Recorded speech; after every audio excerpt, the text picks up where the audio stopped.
Hello children, today we will be doing the revision of lesson structure of matter and animal fibers. Okay, today we are going to do the revision of lesson structure of matter and animal fibers. So let's start with the structure of matter first children. As you know children, just now about the atom. An atom is the smallest particle of an element that can take part in a chemical reaction. This can take part in a chemical reaction.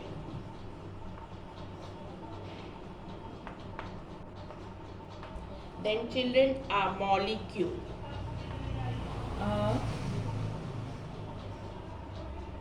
A molecule is the smallest particle of an element or a compound that can normally exist independently. This is about the molecule. Now about compound. A compound always contains the same elements chemically combined together in a fixed ratio. Children, a compound always contains the same elements chemically combined together in a fixed ratio. The properties of compounds. Compounds can be broken down into its constituent elements by chemical methods. A compound always contains the same elements combined together chemically in a fixed ratio. In a fixed ratio. The properties of compound are different from that of its constituent elements. Okay, this was about the atom, molecule and compound. Now let us discuss about the mixture. Now about the mixture.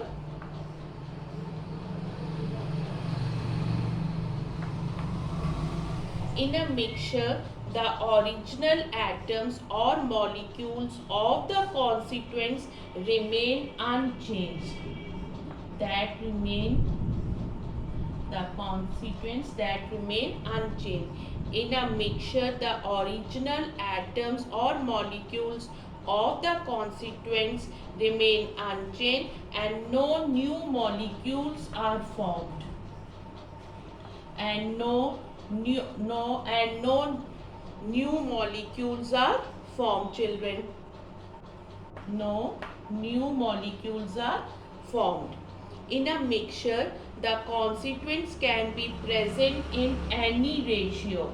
The constituents can be present in any ratio. It's not a fixed ratio, they can be in any ratio. Now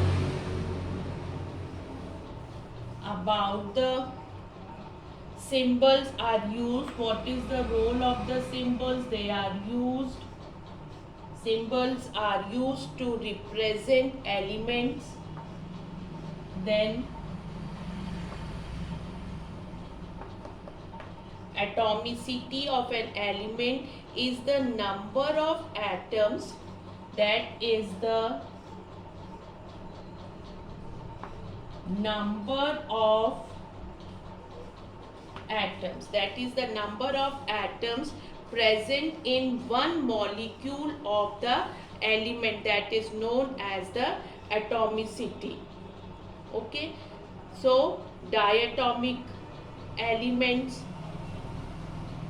The number of atoms present in a molecule of an element is known as atomicity.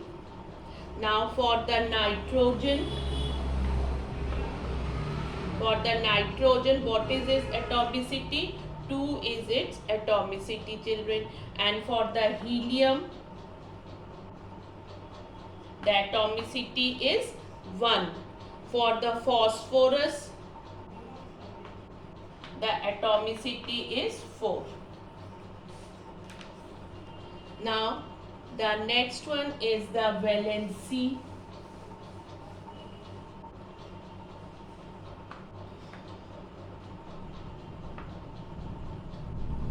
The valency of an element or a group denotes its combining capacity. What does it denote? Its combining capacity. It denotes its combining capacity. It is the number of hydrogen atoms which can combine with or be displaced by one atom of that element. That is about the valency. Now, if we talk about what is the valency of this one, sodium, the valency of sodium is 1, children, and the valency of calcium is 2. After that, after the valency, we can write the formula of a compound. If we have to write the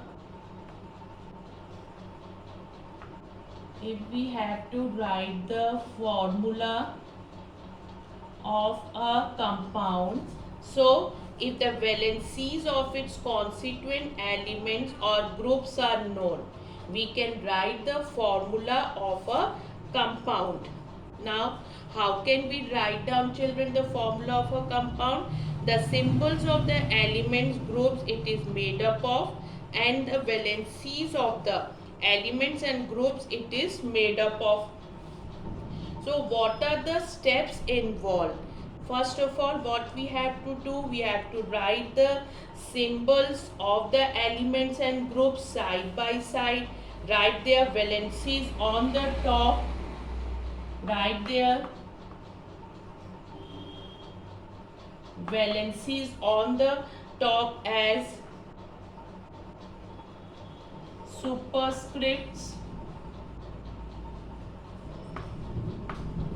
and children, and then divide by any common factor in their valencies if it is required, then interchange the number obtained and write them at the base as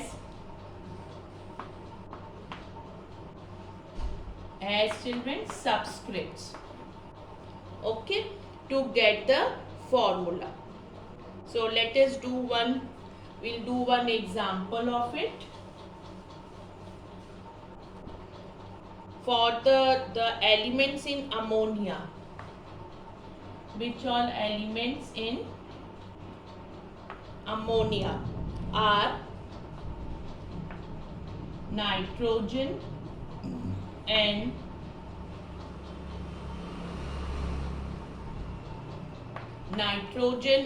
hydrogen. What are the elements in that? That is nitrogen and hydrogen. So the valency of nitrogen is 3 and that of hydrogen is 1. So we write them as I have told you, N3H1 you will be writing. So there is no common factor there. Here it is 3 and here it is 1. So no common factor is there. No common factor is there, children. Okay, no common factor in the valencies 3 and 1. So we'll come on the third step. What was that? That was interchanging the valencies and then write as subscripts. Write as subscripts, children. So what will be when you are interchanging the valencies? Now when you will interchange the valency, then what as a subscript you have to write? The formula will be NH3. Okay. Then children, A chemical equation.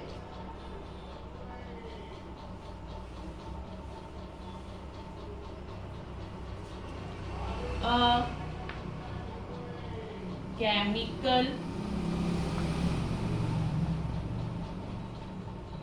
equation. Chemical equation shows the result of a chemical reaction. What is this chemical equation? It shows the result of a chemical reaction. It shows the result of chemical reaction in which the reactants and the products are represented by symbols or formula, children. In a chemical equation, between the reactants and the products, we place the sign this or equal to, children. The reactants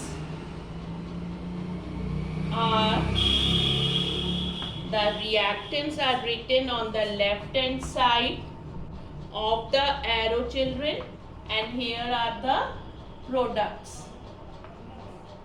Here are the products. The products are written on the right side. Thus, as we can take one example as iron plus sulfur, this is the reactant, and what we find, that is iron sulfide. This is the product, children.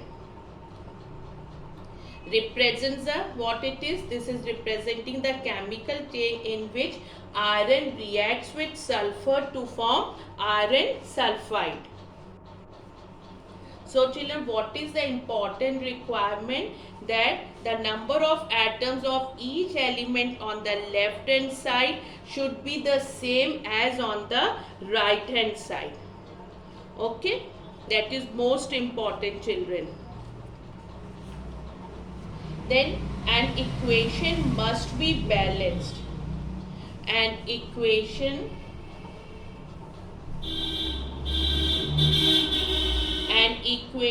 must be balanced. An equation must be balanced, that the number of atoms of each element should be the same on the both sides of the equation. So N2 plus H2 is equal to NH3. It is unbalanced equation, children. So N2 plus 3H2 is equal to 2NH3. Now it is balanced. Here nitrogen, how many atoms? 2. 6 of hydrogen, of nitrogen 2, and of hydrogen 6. So 6, 6, 2, 2. So this equation is balanced. So you have revised today about the atomicity, about the valency, atom, molecule, compound, mixture, how to make a formula, about the balanced equation. Now let us come to the next lesson, that is animal fibers, children. Now in this you have studied that the fibers are used to make cloths, may be natural or synthetic. That can be, the fibers can be types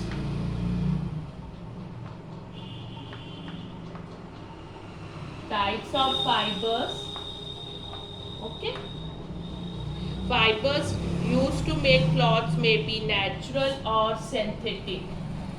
They can be natural or synthetic fibers, children. Natural fibers are obtained from natural resources. There are two types, that is animal fiber and plant fibers, children. Okay, then wool is natural fiber which is obtained from sheep. Okay, animal fibers we get wool from sheep, and then silk is obtained from the cocoons of silkworm. About the plant now. In the plant you have studied in your previous class cotton, hemp, and children, cotton, hemp, flax. This all children you have studied, and it is jute. Okay, this was about the types of the fibers. Now, how this processing of wool and silk is done? There are certain steps. What are that steps in processing of the wool and silk? In the wool processing, the first step is rearing. Then it is children shearing. Okay, and then children it is cording. After that what it is, that is children sorting. Then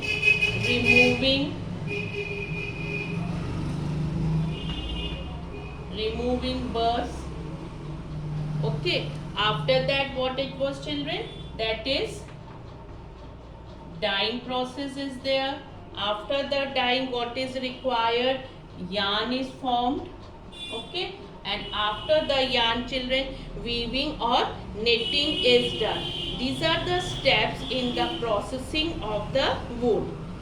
So first one is rearing.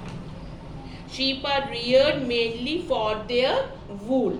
Okay, then it is shearing.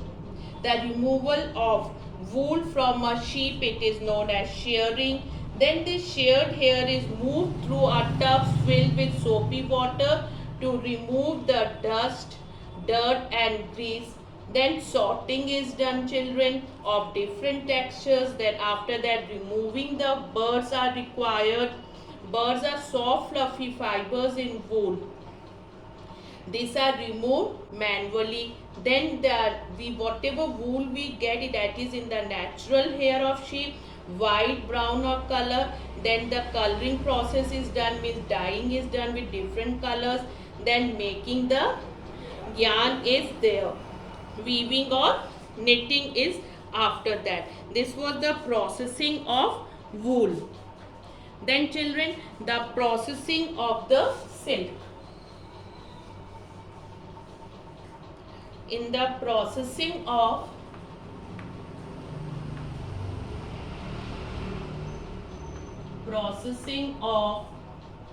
silk.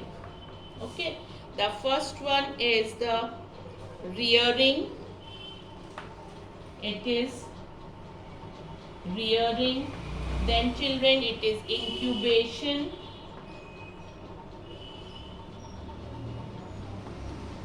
After rearing, incubation, then spinning of cocoon, then spinning of cocoon is there. After that heat treatment.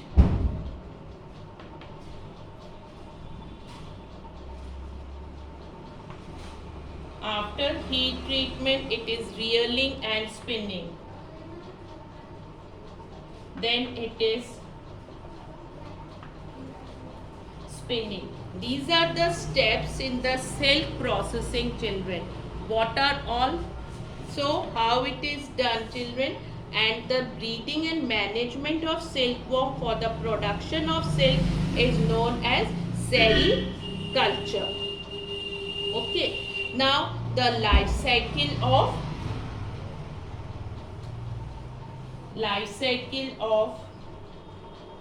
silk moth.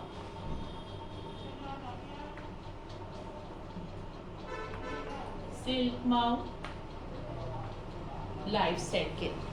So egg. After the egg children, what is it? That is larva. After that it is pupa, then adult. These are the steps in the silk mouth life cycle. The female silk mouth lay eggs. When the eggs hatch, a tiny caterpillar crawls on, that is a silkworm or a larva, and this feeds on leaves and grows. Then it enters to the next stage, children. When it is ready to enter the next stage, it first weaves a net around itself and it secretes a fiber that is made up of protein. It secretes a fiber which is made up of protein which hardens on exposure to air. This is the silk fiber. What is it, children? This is the silk fiber.